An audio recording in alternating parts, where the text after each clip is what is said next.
Nadakpan na dito sa barangay Ginakot, Gindulman, Bohol ang tulo ka mga suspitsado nga mituli sa usa ka gasoline station nga nahimutang sa Purok 2, barangay San Pascual, Ubay, Bohol. Sa maong pagpanulis, namatay ang usa ka empleyado sa gasolinahan, pagkasamad sa gwardya ug pagkakuha sa di mo minus 390,000 pesos nga kantidad sa kwarta. Sa spot report sa Bohol Police Provincial Office, ang mga sospek giilag nga sila si Florencio Yangson Pilonia, 54 anyos, minyo usa ka security guard nga taga Purok 3, Lumbog, Gindulman, Bohol ug nagsilbing driver gunman.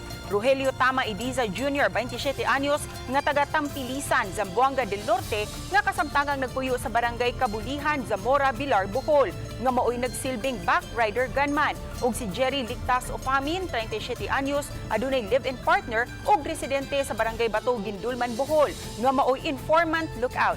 Nakuhaan sila og kwarta, armas, mga bala ug motorsiklo. Ang hot pursuit operation nga gilusad sa hiniusang pwersa sa kapulisan sa Ubay Police ug Gindulman Police Stations, human ang tulon positibong gitudlo sa mga saksi.